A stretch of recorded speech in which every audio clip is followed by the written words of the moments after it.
नाही.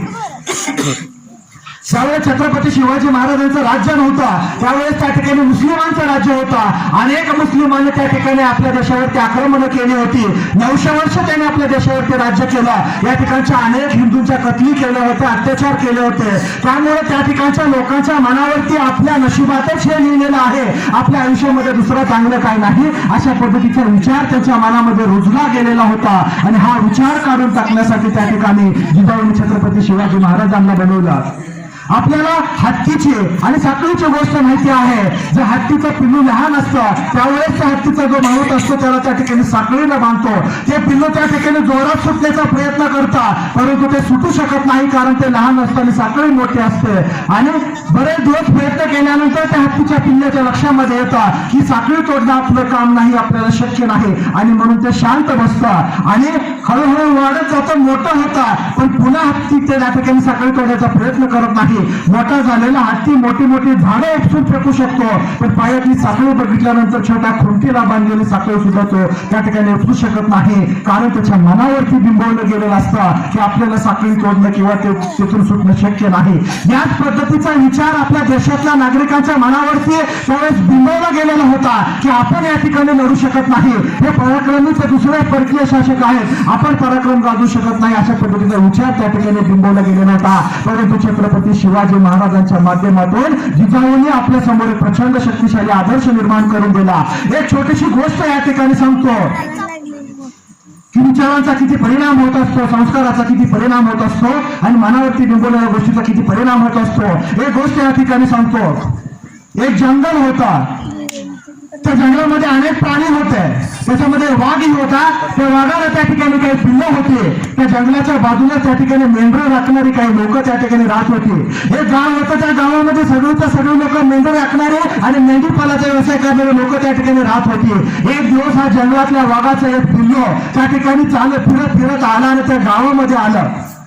ज्यावेळेस हा पिल्लू गावामध्ये आला, वाघाचा पिल्लू होता, गावातल्यानी वाघाचा पिल्लू बघितला आणि सगळं गाव घाबरला, कारण जर वाघाचा पिल्लू आलाय तर त्याच्या पाठीमागं वाघीण सुद्धा 100% आलेले असणार, म्हणून सगळं गाव त्या ठिकाणी घाबरला आणि सगळेच घरामध्ये जाऊन बसले.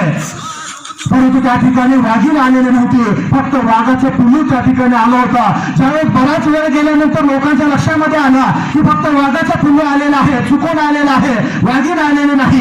हे ज्या दिवशी ज्यावेळेस लोकांच्या लक्षामध्ये आलं तेव्हा सगळे लोक बाहेर आले आणि त्या वाघाच्या पिल्ल्याला कौतुकाने प्रत्येकाने जवळ घेतलं. ते वाघाचं पिल्लू पण माणसावरून त्यांना हाताला चाटायला लागलं. त्यावेळेस त्या गावातल्या लोकांना त्याची माया आली आणि त्यांनी त्या वाघाची पिल्लू पाळायचं ठरवलं. पिल्लू वाघिणीचा आहे, तिथं रक्तामध्ये वाघ आहे तो, पण लोकांनी त्याला पाळायचं ठरवलं, लोकांना त्याची माया लागली. आणि ज्यावेळेस त्याने ते पाळायचं ठरवलं, मेंढराच्या पिल्लाबरोबर त्या वाघाचं पिल्लू त्या ठिकाणी खेळायला लागलं. मेंढराच्या पिल्लासोबत ते लहानाचं मोठं व्हायला लागलं. मेंढीचं दूध पेल्याने ते मोठं झालं. तर ज्यावेळेस ते खायला लागलं त्यावेळेस मेंढरांसोबतच ते गवत पण खायला लागलं. मेंढरासारखंच ब्याब्या करायला लागलं, कारण त्याच्या आजूबाजूला सगळे प्राणी फक्त मेंढरच होते. त्यामुळे त्या मेंढरांचा संस्कार त्या वाघाच्या पिल्लाच्या मनावरती झाला आणि ते गवत खायला लागलं, ब्याब्या करायला लागलं. त्या मेंढरांबरोबर त्या ठिकाणी मोठं झालं. मेंढर त्यांच्या उंचीप्रमाणे मोठी झाले, पण हे वाघाचं पिल्लू मात्र वाघ असल्यामुळं ते प्रचंड मोठं झालं. आता तरुण झालं, प्रचंड मोठं झाला, परंतु लहानपणापासून त्याला सवय लागलेली होती गवत खायची, त्याला सवय लागली होती ब्याब्या करायची. एक दिवशी हे सगळे मेंढरा आणि मेंढराच्या कळपामध्ये वाढलेलं हे वाघाचं पिल्लू आज वाघ झालेलं असताना सुद्धा त्या ठिकाणी जंगलाच्या कडेने हे सगळे मेंढरा त्या ठिकाणी मेंढपाले त्या ठिकाणी मेंढर चारत होते. मेंढर चारत असताना त्या ठिकाणी अचानक जंगलामधला एक तगडा वाघ त्या ठिकाणी आला आणि त्या वाघानं मेंढरावरती हमला केला. मेंढरावरती हमला केल्यानंतर सगळे मेंढपाल त्या ठिकाणी घाबरले. जो तो आपला जीव वाचवण्यासाठी पळायला लागला. सगळे मेंढर ब्या करत जोरात ओरडत पळायला लागले. प्रत्येक जण जीवाच्या आकांतानं त्या ठिकाणी धावायला लागला. त्याचबरोबर त्या ठिकाणी हे जे वाघ मेंढराच्या कळपामध्ये मोठा झालेला वाघ होता तो सुद्धा घाबरून मेंढरांबरोबर त्या ठिकाणी ब्या करत जोरात पळायला लागला. सगळे जोरात पळत होते. हल्ला केलेला जंगली वाघ हे बघत होता. बघत असताना त्याच्या नजरेला आलं की मेंढरं तर पळतायत, मेंढराची मालकं पळतायत, परंतु त्यांच्या सोबत एक वाघ सुद्धा पळतोय आणि तो वाघ ब्याब्या करतोय. हे बघितल्यानंतर त्या ठिकाणी त्या जंगली वाघाला त्या ठिकाणी धक्का बसला आणि त्याने शिकार करायचा निर्णय कॅन्सल केला आणि तो त्या वाघाच्या समोर गेला आणि वाघाला थांबवला. त्याला म्हणला तो थांब, मला तुझ्याशी बोलायचं आहे.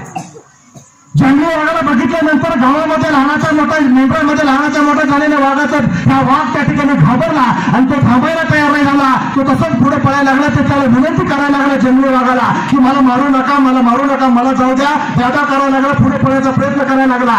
जंगली वाघाने त्याला थांबवून त्याला सांगितलं आता एक शब्द जरी बोलला तर या ठिकाणी तुझी शिकार करेल, गप थांब आणि माझा ऐक. मी तुला मारत नाही, फक्त मला तुला काहीतरी सांगायचं आहे. असं म्हणल्यानंतर त्या ठिकाणी मेंढराच्या कळपातला वाघ थांबला.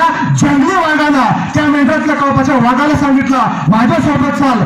त्या ठिकाणी जवळ एक तलाव आहे, त्या तलावाजवळ चल, मला तुला काहीतरी दाखवायचं आहे. हे त्या ठिकाणी तो जंगली वाघ बोलला आणि तो मेंढरातला वाघ त्याच्या सोबत केला. तलावामध्ये गुडघे एवढ्या पाण्यामध्ये दोघं जण उतरले आणि दोघं जण उतरल्यानंतर जंगली वाघानं त्या कळपातल्या वाघाला सांगितलं की पाण्यामध्ये बघ, तुझं चित्र पहिल्यांदा बघ. त्या वाघानं त्याचं चित्र बघितलं. जंगली वाघाने सांगितलं आता माझं चित्र बघ. त्या कळपातल्या वाघानं त्या जंगली वाघाचं चित्र बघितलं आणि जंगली वाघानं त्याला विचारलं की आपल्या दोघांमध्ये काय फरक आहे का. त्यावेळेस त्या कळपातल्या वाघाने सांगितलं की दिसायला तर आपण एकसारखं दिसतोय. त्यावेळेस त्या जंगली वाघानं कळपातल्या वाघाला सांगितलं की तू वाघ आहे, तू मेंढरून आहे, तू त्यागा काय करतोय, डरकाळी फोडतो. वाघ आहे, शिकार करणं तुझ्या नशिबामध्ये आहे, तू त्यागा काय करतोय. त्यावेळेस त्या कळपातल्या वाघाने जोरदार डरकाळी फोडली. त्यावेळेस त्याच्या लक्षामध्ये आलं की आपण वाघ आहे आणि आपण काय आयुष्य जगलोय, दादा करत गवत खात आपण राहिलोय, हे त्याच्या लक्षामध्ये आलं. ज्या पद्धतीने जंगलातला शिकार करणाऱ्या पराक्रमी वाघानं कळपातल्या वाघाला त्या ठिकाणी वाघ आहे हे दाखवलं, त्याच पद्धतीनं छत्रपती शिवाजी महाराजांनी महाराष्ट्रातल्या रयतेला आणि मावळ्यांना तुम्ही वाघ आहात हे त्या ठिकाणी समजावून सांगण्याचं काम केलं. आणि म्हणून त्यावेळेस प्रत्येक मावळा जागरूक झाला आणि छत्रपती शिवाजी महाराजांच्या सोबत उभं राहून प्रचंड शक्तिशाली स्वराज्य निर्माण करण्यामध्ये आपल्याला यश मिळालं. हा खूप मोठा परिणाम असतो. आपल्या आजूबाजूच्या परिसराचा खूप मोठा प्रभाव आपल्या आयुष्यावरती पडत असतो. त्यामुळे आपल्या मुलांवरती त्या ठिकाणी संस्कार करत असताना आजूबाजूची परिस्थिती लक्षात घेणं एक पालक म्हणून आपली जबाबदारी आहे. ते मुलं कुठे जातात, कुणासोबत बसतात, आजूबाजूला खेळत असताना आजूबाजूला काय घटना घडत आहेत याचा त्या ठिकाणी आपण आढावा घेणं एक पालक म्हणून गरज आहे. फक्त शाळेमध्ये मुलं पाठवली, ट्युशन मध्ये मुलं पाठवले आणि पैशाचे बंडल शिक्षकाला फी भरायला दिले, एवढ्यावरती पालकाची जबाबदारी संपत नाही. तर त्या ठिकाणी त्या मुलाचा दिवसभराचा रुटीन काय आहे हे सुद्धा आपल्याला त्या ठिकाणी बघावं लागणार आहे. हेच राजमाता जिजाऊंनी केलं, म्हणून छत्रपती शिवाजी महाराज घडले. आपल्याला सुद्धा आपली जर युवा पिढी घडवायची असेल आणि त्या माध्यमातून जर देश यशस्वी करायचा असेल, देशाला महासत्ता करायचा असेल, संपूर्ण जगामध्ये आपल्या भारताला विश्वगुरु करायचा असेल तर प्रत्येक तरुणाला यशस्वी करावं लागेल. आणि प्रत्येक तरुण यशस्वी करायचे असेल तर त्या आईच्या पोटामध्ये असल्यापासूनच आपल्याला त्याची काळजी घ्यावी लागेल, त्याच्या संस्काराची काळजी घ्यावी लागेल. तो कोणाच्या संगतीमध्ये राहतोय त्या संगतीची काळजी आपल्याला घ्यावी लागेल. तरच खऱ्या अर्थाने छत्रपती शिवाजी महाराजांच्या स्वप्नामधला किंवा विचारामधला तरुण घडवण्यामध्ये आपल्याला यश मिळेल. ज्या पद्धतीने शिवाजी महाराजांनी ज्या पद्धतीचा पराक्रम केला, शिवाजी महाराजांनी अफजल खानाला मारलं, शिवाजी महाराजांनी शाहिस्ते खानाला मारलं, शिवाजी महाराजांनी प्रचंड मोठं स्वराज्य निर्माण केलं. या गोष्टी ज्या पद्धतीने आपण अतिशय अभिमानाने सांगतो, अतिशय कौतुकाने सांगतो, शिवाजी महाराज की जय म्हणल्यानंतर ज्या पद्धतीने आपली छाती अभिमानाने भरून येते, त्याच पद्धतीनं स्वर्गामध्ये आज जगामध्ये सगळ्यात जास्त रुबाब जर कोणाचा असेल तर स्वर्गामध्ये देवांसोबत देवांच्या दरबारामध्ये सगळ्यात जास्त रुबाब जर कोणाचा असेल तर तो रुबाब आहे आपल्या छत्रपती शिवाजी महाराजांचा. स्वर्गामध्ये त्या ठिकाणी देवाच्या शेजारी सिंहासनावरती बसून देवांसोबत गप्पा मारत असताना महाराष्ट्रामध्ये भारतामध्ये खाली बघितल्यानंतर छत्रपती शिवाजी महाराजांचा ज्या पद्धतीनं आपल्याला अभिमान वाटतो, त्यांच्या कर्तृत्वाचा ज्या पद्धतीने अभिमान वाटतो, त्याच पद्धतीने महाराष्ट्रामध्ये बघितल्यानंतर छत्रपती शिवाजी महाराजांना सुद्धा आपला अभिमान वाटला पाहिजे. आपल्या कर्तृत्वाचा, आपल्या कामाचा, आपल्या मेहनतीचा अभिमान वाटला पाहिजे, आपल्या वागण्याचा अभिमान वाटला पाहिजे. आणि छत्रपती शिवाजी महाराजांनी अतिशय अभिमानानं त्या ठिकाणी देवांना सांगितलं पाहिजे की हा माझ्या महाराष्ट्रातला मुलगा आहे, ही माझ्या महाराष्ट्रातली मुलगी आहे, हा माझ्या भारतातला नागरिक आहे. ज्या पद्धतीचं राज्य स्वराज्य निर्माण करण्याचं माझं स्वप्न होतं, त्या पद्धतीचं राज्य आणि स्वराज्य, त्या पद्धतीची समाज व्यवस्था, न्याय व्यवस्था, अर्थव्यवस्था माझ्या भारत देशातल्या लेकरांनी करून दाखवली. ह्या पद्धतीचा अभिमानाचं वक्तव्य छत्रपती शिवाजी महाराजांच्या तोंडून सुद्धा त्या ठिकाणी निघालं पाहिजे आणि हे करण्याची जबाबदारी खऱ्या अर्थानं आपली आहे. आणि हे आपण करू शकतोय कारण आपल्या रक्तामध्ये ते आहे. आपण छत्रपती शिवाजी महाराजांच्या रक्ताचे वारसदार आहोत. प्रचंड ताकद आपल्यामध्ये आहे. एक माझी एक कविता आहे, ती कविता या ठिकाणी सादर करतो जेणेकरून आपल्याला काय घडवायचं आहे लक्षामध्ये येईल.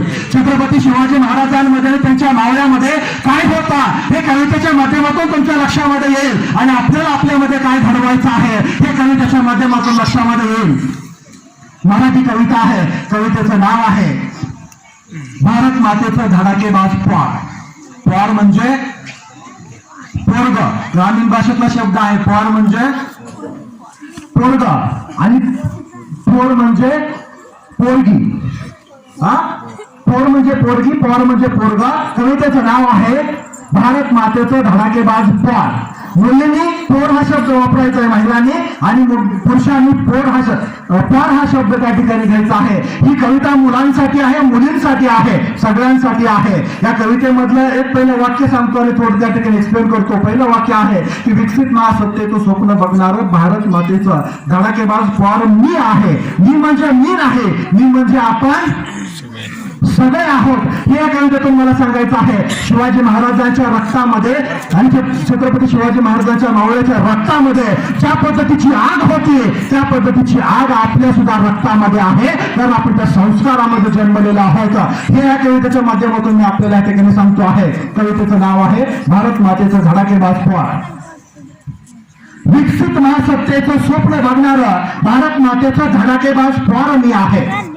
विकसित महासत्तेचं स्वप्न बघणारा भारत मातेचा धडाकेबाज पोर मी आहे. शूरवीर तेज बुद्धिवंत मौल्यवान चमकदार अलंकार मी आहे. शूरवीर तेज बुद्धिवंत मौल्यवान चमकदार अलंकार मी आहे. विकसित महासत्तेचं स्वप्न बघणारा भारत मातेचे धडाकेबाज पोर मी आहे. सह्याद्रीच्या कडाकपारात कडावणाऱ्या तोफांचा भार मी आहे. सह्याद्रीच्या कडाकपारात कडावणाऱ्या तोफांचा भार मी आहे. तर त्या दुधारी तलवारीची धारेदार धार मी आहे. तर त्या दुधारी तलवारीची धारेदार धार मी आहे. विकसित महासत्तेचं स्वप्न बघणारं भारत मातेचं धडाकेबाज पोर मी आहे. दिलेली भवानी तलवार मी आहे. आई जगदंबेने छत्रपतींना दिलेली भवानी तलवार मी आहे. महादेवाच्या पिंडीवर वाहणारी छत्रपतींच्या रक्ताची सरस्वती धार मी आहे. महादेवाच्या पिंडीवर वाहणारी छत्रपतींच्या सरस्वत्या रक्ताची धार मी आहे. विकसित महासत्तेचं स्वप्न बघणारं भारत मातेचं धडाकेबाज पोर मी आहे. अफजल खानावर केलेला वाघनख्यांचा वार मी आहे. अफजल खानावर केलेला वाघनख्यांचा वार मी आहे. दुश्मनाच्या छाताडावर बसलेला अगडबंब उजड भार मी आहे. दुश्मनाच्या छाताडावर बसलेला अगडबंब उजड भार मी आहे. विकसित महासत्तेचं स्वप्न बघणारं भारत मातेचं धडाकेबाज पोर मी आहे. 440 व्होल्टेजच्या करंटची उघडी तार मी आहे. 440 व्होल्टेजच्या करंटची उघडी तार मी आहे. भडकलेल्या ज्वालामुखीतला लाल भडक अंगार मी आहे. भडकलेल्या ज्वालामुखीतला लाल भडक अंगार मी आहे. विकसित महासत्तेचं स्वप्न बघणारा भारत मातेचं धडाकेबाज पोर मी आहे. प्रेम करणाऱ्यांवर वेड्यासारखं प्रेम करणारा प्रेमाचा अथांग महासागर मी आहे. प्रेम करणाऱ्यांवर वेड्यासारखं प्रेम करणारा प्रेमाचा अथांग महासागर मी आहे. माणुसकीने तुरुंग भरलेली खऱ्या सोन्याची वखार मी आहे. माणुसकीने तुरुंग भरलेली खऱ्या सोन्याची वखार मी आहे. विकसित महासत्तेचं स्वप्न बघणारा भारत मातेचे धडाकेबाज पोर मी आहे. राक्षसी रावणाला समोरासमोर ठोकणाऱ्या प्रभू श्रीरामाच्या धनुष्यबाणाचा दोर मी आहे.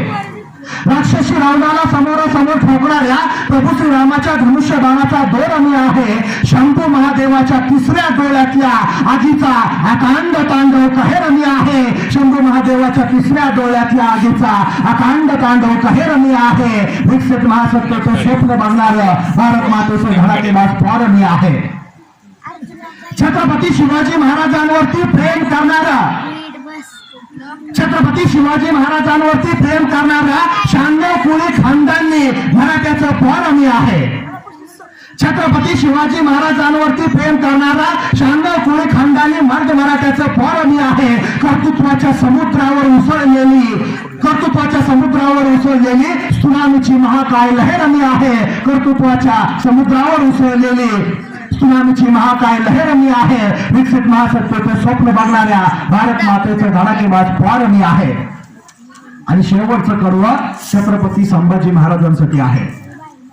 ज्या छत्रपती संभाजी महाराजांनी हिंदू धर्माच्या आणि हिंदुत्वाच्या रक्षणासाठी आपला जीव दिला, आपल्या जीवाचं बलिदान दिलं, त्या छत्रपती संभाजी महाराजांना वचन देणारा हे कडवं आहे. शेवटचं कडवं आहे. देश देव धर्म व हिंदुत्व रक्षणासाठी सदैव जागृत जागर मी आहे. देश देव धर्म व हिंदुत्व रक्षणासाठी सदैव जागृत जागर मी आहे. जय श्रीरामाचा जय जयकार आणि हर हर महादेवाची ललकार मी आहे. जय श्रीरामाचा जय जयकार आणि हर हर महादेवाची ललकार मी आहे. विकसित महासत्तेचं स्वप्न बघणारं भारत मातेचं धडाकेबाज फार मी आहे. विकसित महासत्तेचं स्वप्न बघणारं भारत मातेचं धडाकेबाज फार मी आहे. आतापर्यंतच्या माझ्या भाषणामध्ये व्याख्यानामध्ये मी या ठिकाणी हे सांगितलं की आपण महाराष्ट्रामध्ये जन्मलेलो आहोत. माझ्या कवितेमध्ये या ठिकाणी महाराजा या शब्दाचा मी उल्लेख केला. पण छत्रपती शिवाजी महाराजांकडे जे मावळे होते ते फक्त मराठा जातीतले होते असं नाही, तर सगळ्या जाती धर्मातली लोक छत्रपती शिवाजी महाराजांच्या स्वराज्यामध्ये मानाच्या पदावरती काम करत होते. छत्रपती शिवाजी महाराजांनी कधीही त्या ठिकाणी जातीपातीमध्ये मतभेद केला नाही. कोणकोणत्या जातीचा आहे हे बघितलं नाही, तर कोणाचं कर्तृत्व काय आहे, कोणाची नियत काय आहे, कोणाचा स्वभाव काय आहे याच्यावरती छत्रपती शिवाजी महाराजांनी प्रत्येकाला समानतेची वागणूक त्या ठिकाणी दिलेली आहे. आज या ठिकाणी उल्लेख करत असताना वेगवेगळे उदाहरण सांगत असताना मी या ठिकाणी सांगितलं की आपल्यामध्ये प्रचंड ताकद आहे, प्रचंड शक्ती आहे, प्रचंड पराक्रम करणं आपल्या रक्तामध्ये आहे. छत्रपती शिवाजी महाराजांचं नाव घेतल्यानंतर, जयघोष केल्यानंतर आपल्या शरीरामध्ये सुद्धा एक उत्साह, एक जोश त्या ठिकाणी सळसळून उभा राहतो. प्रचंड ताकद आहे मी या ठिकाणी सांगितलं. त्याचबरोबर आता या ठिकाणी आपला समाज, खास करून मराठा समाजातल्या माझ्या बांधवांसाठी मला सांगायचं आहे की आपला समाज खूप वर्षानंतर पुन्हा एकत्र झालेला आहे. आज 5 कोटी मराठा एक जीवाने या ठिकाणी काम करायला लागलेला आहे. आज आपण एकत्रित झालेलो आहोत, एक झालेलो आहोत. एकीची प्रचंड शक्ती असते. एक काठी मोडणं सोपं असतं, पण काट्यांचा बंडल मोडणं सोपं नसतं. एक ऊस मोडणं सोपं असतो, पण तुळसाची मोळी मोडणं सोपं नसतं. आज मराठ्यांची या ठिकाणी प्रचंड एकी झालेली आहे, प्रचंड ताकद निर्माण झालेली आहे. छत्रपती शिवाजी महाराजांचा इतिहास व्याख्यानांच्या माध्यमातून, चित्रपटांच्या माध्यमातून किंवा पुस्तकाच्या माध्यमातून या ठिकाणी आज रोज वाचला जायला लागलेला आहे. छत्रपती शिवाजी महाराजांच्या पराक्रमाच्या युद्धाच्या कथा आज मराठ्यांच्या कानावरती पडल्यानंतर मराठ्यांना सुद्धा आपण युद्ध करू शकतोय, लढाई करू शकतोय. आपल्यामध्ये ती ताकद आहे, आत्मविश्वास आलेला आहे. पण आज मला या ठिकाणी प्रत्येक मराठा बांधवाला, प्रत्येक मराठा मित्रमैत्रिणीला मला या ठिकाणी विनंती करायची आहे. आपल्यामध्ये ताकद आहे, शक्ती आहे, पॉवर आहे, पण या पॉवरचा चुकीचा वापर करायचा नाहीये. या पॉवरचा वापर करून कुणाला धमकी देण्यासाठी या पॉवरचा ताकदीचा वापर करायचा नाहीये. कुणावरती अन्याय अत्याचार करण्यासाठी या ताकदीचा वापर करायचा नाहीये. 1-2 लाख पोरांसोबत गोळ्या झाली पण कुणावरती अन्याय अत्याचार करण्याची भाषा किंवा विचार किंवा कृती आपल्या मराठ्यांकडून त्या ठिकाणी झाली नाही पाहिजे. आपण छत्रपती शिवाजी महाराजांच्या जातीमध्ये जन्मलेलो आहोत. छत्रपती शिवाजी महाराजांनी ज्या पद्धतीनं सर्व जाती धर्मातल्या लोकांचं संरक्षण केलं, आपण संरक्षण करणारी जात आहोत. त्यामुळे ताकदीचा चुकीचा वापर आपल्याकडनं झाला नाही पाहिजे. कोणत्याही जाती धर्मातला व्यक्ती व्यक्ती असेल किंवा नेता असेल त्या ठिकाणी आपल्या ताकदीचा वापर करून त्याच्या संपत्तीचं किंवा त्याच्या इतर कोणत्या गोष्टीचं नुकसान आपल्याकडनं झालं नाही पाहिजे. आणि जर असं नुकसान झालं तर सगळ्यात पहिल्यांदा वेदना छत्रपती शिवाजी महाराजांच्या आत्म्याला होतील. कारण छत्रपती शिवाजी महाराजांनी कधी ताकदीचा वापर करून कोणत्याही जातीवरती अन्याय अत्याचार केला नाही किंवा दादागिरी केली नाही किंवा धमकी देण्याचा प्रयत्न त्या ठिकाणी केला नाही. आपल्या मराठ्यांकडून तो चूक झाली नाही पाहिजे. मी हे का सांगायला लागलेलं आहे कारण ज्या वेळेस 10, 15, 20, 25 पोरं एका ठिकाणी गोळा झाले एकट्याची हिंमत होत नाही पण 25 जण एकत्रित झाले का आपोआप सगळ्यामध्ये हिंमत येते आणि आकडा जर वाढत गेला तर हिंमत वाढत जाते आणि मग त्याच्यामधल्या 4-2 कमी बुद्धीच्या पोरांमुळे आणि त्याच्या चुकीच्या कृतीमुळे पूर्ण समाज त्या ठिकाणी बदनाम होत असतो. आपल्याला माहिती आहे जर एखाद्या समाजावरती एखादा शिक्का जर पडला तर तो पिढ्यानपिढ्या बदलत नाही. असा चुकीचा शिक्का आपल्या जातीवरती पडला नाही पाहिजे. त्या ठिकाणी मराठा समाज त्या ठिकाणी मगरूर आहे, उजळत आहे किंवा भांडखोर आहे, भांडण करणारा आहे किंवा मारामारा दंगली करणार आहे या पद्धतीचा शिक्का आपल्या मराठ्यांवरती पडला नाही पाहिजे. जर मराठ्यांवरती या पद्धतीचा जर शिक्का पडला मराठ्याची पोरं भांडण करणारी पोरायची, उग्रट बोलणारी पोरायची, दादागिरी करणारी पोरायची असा जर या ठिकाणी शिक्का आपल्यावरती पडला तर आज या ठिकाणी सांगतोय दुसऱ्या जातीतल्या कंपनीचा मालक मराठ्याच्या पोराला नोकरी देणार नाही. दुसऱ्या जातीतला एखादा उद्योजक असेल तर मराठ्याच्या उद्योजकाला पार्टनरशिप मध्ये घेणार नाही. कारण भांडण करणारे लोक कुणाला सोबत नको असतात. ताकद आहे त्या ताकदीचा चांगला वापर आपल्याला या ठिकाणी करायचा आहे. चुकीचा शिक्का आपल्यावरती पडला नाही पाहिजे. जर तुम्ही भांडण करणारा शिक्का पडला तर त्या ठिकाणी दुसऱ्या जाती धर्मातली सुशिक्षित लोक आपल्या पोरांसोबत त्यांच्या पोरांची मैत्री होऊ देणार नाही. त्यामुळे भांडणाचा शिक्का किंवा अशा पद्धतीचा चुकीचा शिक्का आपल्या मराठ्यांवरती पडला नाही पाहिजे. 4-2 लोकांच्या चुकीमुळे पूर्ण समाज बदनाम झाला नाही पाहिजे. आपण त्या ठिकाणी दक्षता घ्यायची आहे. आणि जर कोणी आपला बांधव असं चुकीचं किंवा उत्साहामध्ये काय त्या ठिकाणी तिथं म्हणून मी म्हणत नाही की प्रत्येक जण चुकीलाच वागतोय. उत्साहामध्ये जर कुणाकडनं चुकत असेल तर त्याला त्या ठिकाणी आपण राजाच्या संस्कारामध्ये जन्मलेला आहोत, छत्रपतीच्या संस्कारामधले आहोत हे त्याला समजावून सांगण्याची प्रत्येकाची जबाबदारी आहे. आणि सर्व जाती धर्मामध्ये आपल्याला एकी ठेवण्याची जबाबदारी आहे. कारण छत्रपती शिवाजी महाराजांच्या आधीच्या काळामध्ये राजांमध्ये हिंदू राजांमध्ये एकी नव्हती. त्यामुळे मुस्लिम शासकांनी येऊन या भांडणाचा फायदा घेऊन त्या ठिकाणी राज्य निर्माण केलं. इंग्रजांच्या काळामध्ये सुद्धा तेच झालं. आपल्यात भांडणं होती म्हणून इंग्रजांनी आपल्या देशावरती या ठिकाणी कितीतरी वर्ष राज्य केलं. त्यामुळे पुन्हा जातीमध्ये भांडणं झाले नाही पाहिजेत. आपण या ठिकाणी प्रत्येक जातीने एकमेकांचं संरक्षण करायचं आहे. आपण भल्याच्या ढाकल्यावरच्या आपल्या जातीचं नाव त्या ठिकाणी किंवा शब्द वेगळा असेल पण आपण छत्रपती शिवाजी महाराजांचे मावळे नावाच्या जातीमध्ये जन्माला आलेला आहोत. ही गोष्ट प्रत्येकाने त्या ठिकाणी लक्षामध्ये ठेवायची आहे. त्यामुळे चुकीचा वापर माझ्या मराठा बांधवांकडनं झाला नाही पाहिजे. प्रभू श्रीरामांना एक आदर्श राजा म्हटलं जातं. छत्रपती शिवाजी महाराजांना आदर्श राजा म्हटलं जातं. का आदर्श राजा म्हटलं जातं? कारण त्यांनी लहानांचा मोठ्यांचा प्रत्येकाचा आदर त्यांनी केलेला आहे. त्यांनी प्रत्येक जाती धर्मातल्या लोकांचा आदर त्यांनी त्या ठिकाणी केलेला आहे. म्हणून त्यांना आदर्श राजा म्हटलं जातं. प्रत्येक जाती धर्मातल्या स्त्रियांचा महिलांचा आदर करण्याचं काम प्रभू श्रीरामाने छत्रपती शिवाजी महाराजांनी केलेलं आहे. आपल्याला हाच आदर्श पुढे चालवायचा आहे. आपण सगळ्यांनी एक राहायचं आहे हे लक्षामध्ये ठेवायचं. ताकदीचा चुकीचा आपल्याला त्या ठिकाणी वापर करायचा नाही. कारण ताकदीचा चुकीचा वापर केला तर त्या ठिकाणी गोंधळ निर्माण होईल आणि अनेक प्रॉब्लेम त्या ठिकाणी निर्माण होतील आणि हे त्या ठिकाणी झालं नाही पाहिजे. आणि याची सगळ्यात मोठी वेदना छत्रपती शिवाजी महाराजांना होईल. छत्रपती शिवाजी महाराजांना आपला अभिमान वाटला पाहिजे.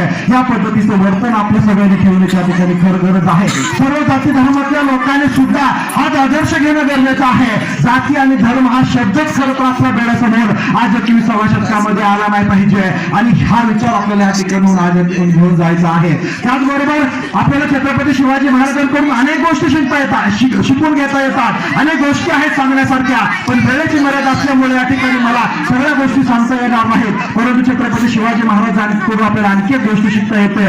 ते म्हणजे छत्रपती शिवाजी महाराजांचं राज्य निर्माण होण्याच्या आधी आपल्या महाराष्ट्रामध्ये देवगिरीच्या यादवांचं राज्य होतं. भरभराटीला आलेलं राज्य होतं, परंतु त्या ठिकाणी अनेक राज्यांमध्ये आपसात भांडण असल्यामुळं मुस्लिम शासक खिलजी ज्यावेळेस त्या ठिकाणी आक्रमण करायला आला त्यावेळेस ते यादवांचं राज्य त्यानं संपवून टाकलं. काय यादवांचं राज्य संपलं? कारण बाकीच्या हिंदू राज्यांनी त्याला मदत केली नाही. त्याचबरोबर तमिळनाडू, कर्नाटक आणि आंध्र प्रदेशच्या प्रदेशामध्ये त्या ठिकाणी विजयनगरचं साम्राज्य शिवाजी महाराजांच्या जन्माच्या आधी होतं. ते सुद्धा प्रचंड मोठं साम्राज्य होतं. त्या ठिकाणी ते साम्राज्य आदिलशाह, कुतुबशाह, निजामशाह, बिरदशाह हे जे 5 शहा आपल्या महाराष्ट्रामध्ये होते, या 5 जणांनी एकत्रित येऊन, या 5 मुस्लिम शासकांनी एकत्रित येऊन त्या ठिकाणी ते विजयनगरचं साम्राज्य संपवून टाकलं. ते साम्राज्य का संपलं? कारण त्या ठिकाणी ज्यावेळेस युद्ध करत असताना विजयनगरच्या राजाच्या बाजूने 5 लाख सैन्य त्या ठिकाणी होतं, पण युद्धामध्ये तो राजा मारला गेला आणि राजा मारल्यानंतर त्या ठिकाणी त्याचं मुंडकं कापलं गेलं आणि भाज्यावरती मुंडकं फिरवलं गेलं.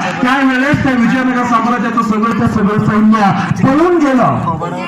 5 लाख सैन्य होता, त्या ठिकाणी ते टिकून राहिले असते तर जिंकले असते, पण सगळे पळून गेले. कारण त्या ठिकाणी काम करणारे सैनिक हे पगारावरचे सैनिक होते. त्याच्यामध्ये राष्ट्रीयत्वाची भावना नव्हती. आज आपल्या देशाला जर महासत्ता करायचा असेल तर राष्ट्रीयत्वाची भावना निर्माण करावी लागेल. छत्रपती शिवाजी महाराजांनी प्रत्येक रयतेतल्या प्रत्येक व्यक्तीवरती आणि प्रत्येक मावळ्यावरती राष्ट्रीयत्वाची भावना त्या ठिकाणी बिंबवली होती. राष्ट्रीयत्व म्हणजे काय? घर तुमचं आहे आणि रस्ता सरकारचा आहे. तुम्ही घर स्वच्छ ठेवता आणि रस्त्यावर घाण नेऊन टाकता, ही राष्ट्रीयत्वाची भावना नाही. ज्या दिवशी तुम्ही घर पण स्वच्छ ठेवाल कारण घर माझं आहे आणि रस्ता सुद्धा मी स्वच्छ ठेवणार कारण रस्ता सुद्धा माझा आहे, ही आहे राष्ट्रीयत्वाची भावना. छत्रपती शिवाजी महाराजांनी प्रत्येकावरती, मावळ्यांवरती आणि रयतेवरती हे राज्य तुमचं आहे, हे स्वराज्य या शब्दाचा अर्थ आहे स्वतःच राज्य. त्यामुळे प्रत्येक मावळ्याला, प्रत्येक रयतेला, प्रत्येकाला हे राज्य माझं आहे या पद्धतीचा त्या ठिकाणी विश्वास आणि भावना प्रत्येकाच्या मनामध्ये निर्माण करण्यामध्ये छत्रपती शिवाजी महाराजांना यश आलेलं होतं. आणि म्हणून त्या ठिकाणी राज्य वाढवता आलं आणि फक्त वाढवता आलं नाही तर पुढचं उदाहरण सांगतो. राष्ट्रीयत्वाची भावना ज्यावेळेस असते त्यावेळेस काय मिळत असतं किंवा काय होत असतं याचं उत्कृष्ट उदाहरण आहे विजयनगरचं साम्राज्य. मी आता या ठिकाणी सांगितलं प्रचंड मोठं साम्राज्य होतं. 5 लाख सैन्य त्यांच्या बाजूने लढत होतं. हिंदूंचं साम्राज्य होतं, पण या आदिलशाह, कुतुबशाह, निजामशाह या 5 जणांनी मिळून ते संपवलं. कारण तिथल्या सैनिकांमध्ये, त्या ठिकाणच्या सैनिकांमध्ये, तिथल्या रयतेमध्ये राष्ट्रीयत्वाची भावना नव्हती. पण औरंगजेब बादशाह 7.25 लाख सैन्य घेऊन महाराष्ट्रामध्ये आला. त्यावेळेस छत्रपती होते, छत्रपती संभाजी महाराज. छत्रपती संभाजी महाराजांना आणि स्वराज्याला संपवायला हा औरंगजेब बादशाह 7.25 लोकांचं सैन्य घेऊन आला. महाराष्ट्रामध्ये स्वराज्य गाडण्यासाठी आला. त्या ठिकाणी फितुरीनं आणि गद्दारीनं छत्रपती संभाजीराजांना पकडलं गेलं. ज्या पद्धतीनं विजयनगरच्या राजाला मारल्यानंतर आणि त्याचा मुंडकं त्या ठिकाणी भाल्यामध्ये अडकवून फिरवल्यानंतर विजयनगरचे 5 लाख सैन्य पळून गेलं होतं. हे उदाहरण औरंगजेब बादशाहला माहिती होता. संभाजीराजांना गद्दारीनं पकडलं गेलं आणि तेच उदाहरण पुढे घालून देण्यासाठी औरंगजेब बादशाहने छत्रपती संभाजी महाराजांची हत्या केली. कारण त्याला वाटलं संभाजीराजांना मारल्यानंतर नेतृत्व राहणार नाही आणि त्या ठिकाणी स्वराज्य संपवता येईल, मावळे पळून जातील, त्याची वेट पळून जाईल असा त्या ठिकाणी अंदाज औरंगजेब बादशाहने त्या ठिकाणी केला आणि छत्रपती संभाजी महाराजांची हत्या केली. परंतु औरंगजेब बादशाहच्या हे लक्षामध्ये आलं नाही की हे छत्रपती शिवाजी महाराजांचे मावळे आहेत, हे छत्रपती शिवाजी महाराजांची रयत आहे आणि यांच्यावरती हे स्वतःचं राज्य आहे. ही भावना छत्रपती शिवाजी महाराजांनी पेरली आहे. हे औरंगजेब बादशाहच्या लक्षामध्ये आलं नाही. नेतृत्व असताना, संभाजीराजांची हत्या झालेली असताना सुद्धा, नेतृत्व असताना सुद्धा प्रत्येक मावळा हे माझ्या राजाचं राज्य आहे, हे माझं राज्य आहे म्हणून हातात जे सापडेल त्या हत्याराने लढत राहिला आणि त्या ठिकाणी स्वराज्य गाडण्यासाठी आलेला औरंगजेब बादशाहला महाराष्ट्रामध्ये गाडण्याचं काम त्या ठिकाणी मावळ्यांनी केलं. हा इतिहास आपल्या डोळ्यासमोर आहे. नेतृत्व नाही, राजा मारला गेलाय. आधी तो विजयनगरचं साम्राज्य राजा मारल्यानंतर संपलेलं होतं. हे उदाहरण असताना सुद्धा महाराष्ट्रातलं साम्राज्य संपत नाही, हे मराठ्यांचं साम्राज्य संपत संपत नाही, हे छत्रपती शिवाजी महाराजांचं साम्राज्य संपत नाही. या वेदनेनं, या टेन्शन मध्ये औरंगजेबाच्या त्या ठिकाणी मरून गेला. कारण त्याच्या शेवटी लक्षामध्ये आलं की हे राज्य फक्त एकट्या राजांचं नव्हतं, त्या राजांचं रयतेवरती जीवापड प्रेम होतं आणि हे स्वराज्य होतं. हे छत्रपती शिवाजी महाराजांनी राष्ट्रीयत्वाची भावना निर्माण करून त्या ठिकाणी करून दाखवलेलं आहे. आज आपल्याला देशाला मी पहिल्यांदा सांगितलं की आपण दोन जबाबदाऱ्या घेऊन जन्माला आलेलो आहोत. एक तर आपण 3 टप्प्यामध्ये जन्माला यायला पाहिजे होतं. एक तर स्वराज्य निर्माण करताना किंवा स्वतंत्रचा लढा देताना त्या ठिकाणी आपण नाही जन्मलो, पण आज आपण या ठिकाणी आपल्या देशाला महासत्ता करण्याचं, देशाला सगळ्या क्षेत्रामध्ये सर्वोच्च ठिकाणी नेऊन प्रचंड यशस्वी करण्याचं भाग्य आणि जबाबदारी घेऊन आपण या ठिकाणी जन्मलेलो आहे. आणि आपल्याला ती जबाबदारी पूर्ण करण्यासाठी हा देश माझा आहे, त्या देशामध्ये प्रत्येक गोष्ट माझी आहे, या पद्धतीचा विचार आपल्या मनामध्ये ज्या दिवशी पेरला जाईल त्या दिवशी कोणत्याही प्रकारची एसटी जाळली जाणार नाही, त्या दिवशी कोणतेही सरकारी ऑफिस फोडले जाणार नाही. कारण आयुष्याच्या मार्गाने आंदोलन करण्याचे अनेक मार्ग त्या ठिकाणी आहेत. फक्त हे देश माझा आहे, देशाची प्रॉपर्टी माझी आहे, हे